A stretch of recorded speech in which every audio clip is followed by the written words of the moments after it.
ini kita akan sama-sama buka di dalam Mazmur 119 ayat yang ke-105. Mazmur 119 ayat yang ke-105, demikian bunyi firman Tuhan. Firman-Mu itu pelita bagiku dan terang bagi jalanku. Ulangi, firman-Mu itu pelita bagi kakiku dan terang bagi jalanku. Saudara yang dikasihi oleh Tuhan, Alkitab yang kita punya itu ada dibagi menjadi dua. Ya, perjanjian lama dengan perjanjian baru. Kita ingat ketika ada sebuah perjanjian maka itu melibatkan dua belah pihak. Ya. Jadi kalau di dalam Alkitab itu perjanjian Tuhan dengan kehidupan daripada umatnya. Perjanjian Tuhan dengan bangsa Israel dan perjanjian Tuhan kepada orang percaya. Saudara-saudara yang dikasihi oleh Tuhan, ketika perjanjian itu dibuat, maka di sana ada hak dan kewajiban daripada Tuhan dan ada hak dan kewajiban daripada orang percaya. Tetapi yang pasti seperti khotbah yang lalu, minggu yang lalu, di sana kita telah mendapati satu hal mengenai pilihan antara berkat dan kutuk. Ya, berkat ketika kita mendengar, menurut dan melakukan firman Tuhan. Kutuk ketika kita tidak mau mendengar dan tidak hidup sesuai dengan firman Tuhan. Dan masing-masing ketika kita melakukan, apakah itu yang hidup sesuai dengan firman Tuhan atau tidak, ada konsekuensinya, ada akibatnya yang harus kita tanggung. Saudara yang dikasihi oleh Tuhan, perjanjian lama dan perjanjian baru atau Alkitab adalah firman Allah itu adalah sebuah ikatan yang terus-menerus ada di dalam kehidupan kita. Jadi orang percaya itu diatur oleh ketetapan firman Allah, diatur oleh janji firman Allah. Jadi ketika orang percaya itu hidupnya selalu seperti Mazmur 1 merenungkan firman Allah siang dan malam, kesukaannya adalah firman Tuhan. Digambarkan seperti pohon yang ditanam di tepi aliran air yang setiap hari, ya, hidupnya selalu menerima air, hidupnya selalu menerima firman yang benar, firman yang sehat. Maka dia digambarkan seperti pohon yang tidak pernah layu. Dan yang menarik dikatakan di sana, apa saja yang diperbuatnya berhasil. Ternyata pohon yang di tepi aliran air itu menjadi pohon yang subur, pohon yang berakar kuat, pohon yang selalu berbuah. Dan itu sama halnya dengan kehidupan orang percaya yang selalu menerima pengajaran yang baik, pengajaran yang sehat dan melakukannya. Dan ketika dia melakukannya, imannya bertumbuh, imannya menjadi kuat, maka secara otomatis berkat Tuhan itu ada di dalam kehidupannya. Ya, jadi dalam hal ini, dalam kehidupan kita orang percaya, kita jangan main-main.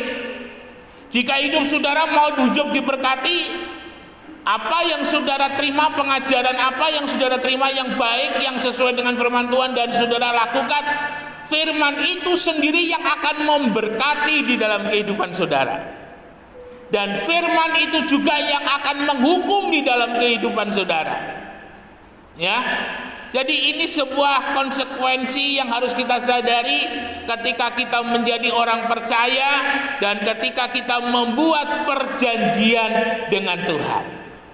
Nah, Bapak Ibu Saudara sekalian yang dikasihi oleh Tuhan, dalam Roma 1 ayat yang ke-7 di 17 di sana dikatakan orang benar hidup oleh karena iman. Sementara Roma 17 ayat yang ke-10, firman itu timbul, firman itu muncul, firman itu bertumbuh ketika kita mendengar firman Kristus. Jadi ketika firman Kristus, firman yang benar itu disampaikan, maka itu membuat iman kita muncul, iman kita yang tenggelam menjadi muncul. Karena iman itu memberikan pengharapan, iman itu memberikan kekuatan. Ketika janda Sarfat mendengar apa yang disampaikan oleh Elia, tepung sedikit, minyak sedikit itu tidak akan habis sampai masa kekeringan itu selesai. Ya, jika janda di Sarfat itu terlebih dahulu membuatkan adonan roti untuk Elia, maka pada saat itu iman daripada janda di Sarfat muncul. Ya, janda di Sarfat percaya bahwa ketika dia melakukan yang disampaikan oleh Elia, maka minyak sedikit, tepung sedikit itu tidak akan habis. Memelihara janda di Sarfat bersama dengan anaknya, bersama dengan Elia yang kekeringan itu kurang lebih selama 3,5 tahun. Artinya apa? Artinya di sini adalah penting bagi orang percaya untuk dia memberikan hati, memberikan telinga kepada siapa yang mengajar. Satu kutipan dari Bapak Sudidharma, beliau pernah menyampaikan satu hal, bahwa pengajaran yang baik, pengajaran yang sehat itu akan memberkati jemaat Tuhan, akan memberkati orang percaya, akan memberkati gereja Tuhan. Ya, saudara harus ingat bahwa di dalam hidup kita sebagai orang percaya, segala sesuatu yang terjadi dalam hidup ini tidak bisa dilepaskan dari campur tangannya Tuhan. Saudara naik karir, saudara naik pangkat, saudara naik jabatan, saudara naik golongan, itu ada campur tangannya Tuhan di sana. Ya, firman Tuhan mengatakan jika Tuhan yang mengangkat, tidak ada satupun yang dapat menurunkan atau merendahkan. Dan juga dalam 2 Samuel, Tuhan yang mempunyai kuasa untuk menjadikan kaya, menjadikan miskin. Tuhan yang mempunyai kuasa untuk memberkati ataupun menahan berkat. Nah, ini kita harus sadar. Karena segala sesuatu yang baik, yang mulia, yang indah, yang kita butuhkan dalam hidup ini asalnya daripada Tuhan. Maka kita harus sadar bahwa iman kita ini perlu bertumbuh untuk boleh menikmati semuanya itu. Iman kita harus menjadi dewasa, iman kita harus menjadi kuat. Caranya bagaimana? Caranya kita harus sungguh-sungguh bisa menyeleksi, telinga kita bisa menyeleksi setiap pengajaran yang kita terima itu baik atau tidak. Pengajaran yang kita terima itu buruk atau tidak. Bangsa Israel ketika di dalam perjalanannya menuju ke tanah perjanjian, maka di sana muncul beberapa tokoh yang kurang bagus. Ya. Salah satu tokoh itu namanya Korah. Dia selalu dalam masa itu dia mengintimidasi umat Tuhan, dia memprovokasi umat Tuhan untuk melawan Musa. Ya. Dan itu sungguh-sungguh membuat satu keadaan yang tidak bagus, mengganggu perjalanan bangsa Israel untuk masuk ke tanah perjanjian. Apa yang Tuhan lakukan? Tuhan perintahkan kepada Musa supaya orang yang mengikut Musa itu bersama-sama dengan Musa, sementara yang mengikut Korah itu ada di sebelahnya Korah, bersama-sama dengan Korah. Singkat cerita, pada saat itu Tuhan membelah bumi dan semua orang-orang yang ikut dengan Korah itu masuk ke dalam bumi. Nah, artinya apa? Artinya mereka yang bersama-sama dengan Korah dan dihukum oleh Tuhan tidak masuk ke tanah perjanjian. Di dalam Injil Matius, ya, di sana dikisahkan mengenai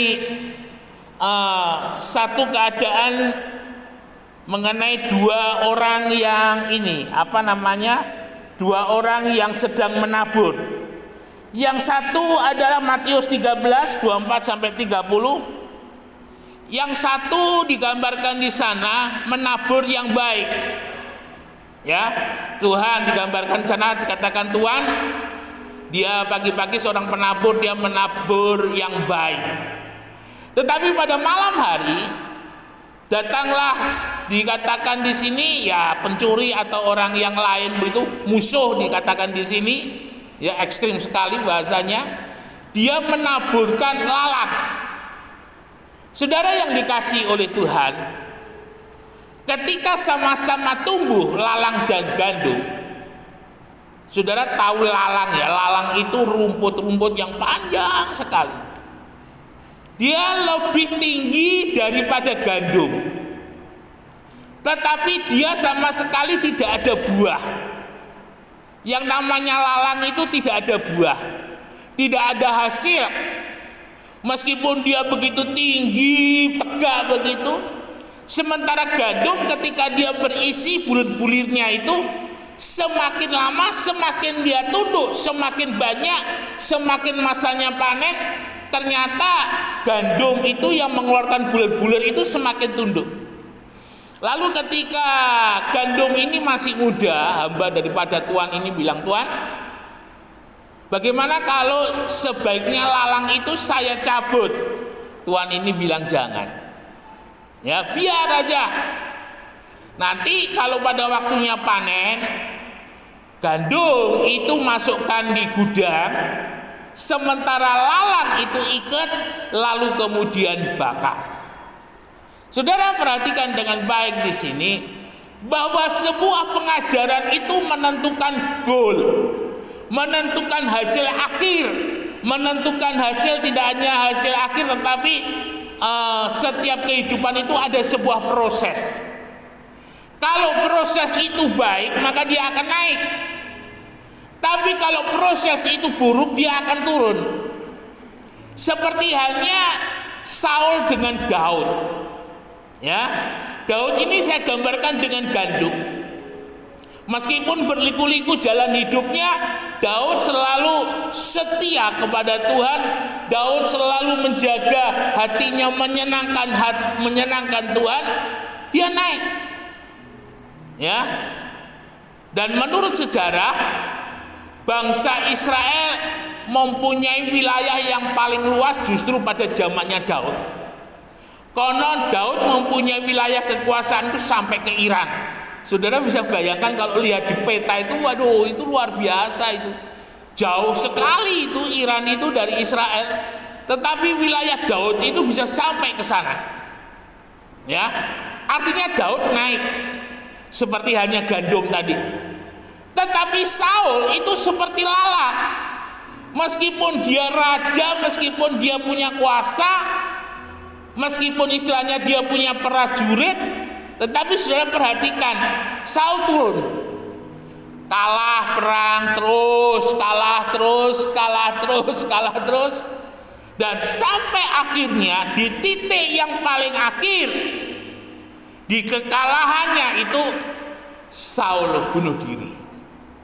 Ya, nah ini saya tidak mau terjadi dalam kehidupan jemaat Tuhan.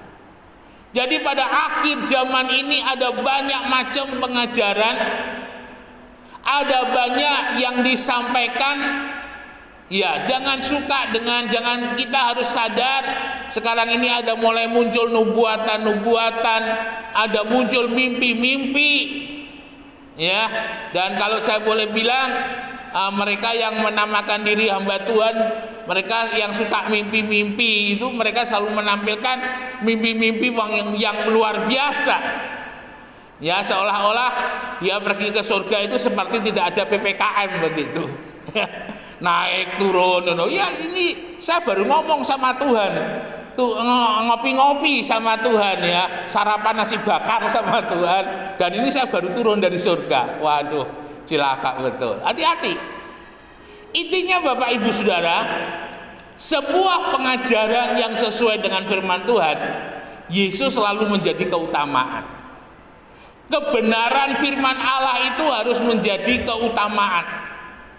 Ya, kalau tidak ada di dalam firman Allah, kalau tidak tertulis di dalam firman Allah dan ketika itu timbul sebagai sebuah pengajaran yang baru, ya, yang mengagungkan tokoh, lalu yang mengagungkan adat istiadat, yang mengagungkan sesuatu hal yang tidak sesuai dengan firman Tuhan seperti LGBT begitu, ya, diusahakan oleh kelompok ini agar LGBT itu diterima di gereja.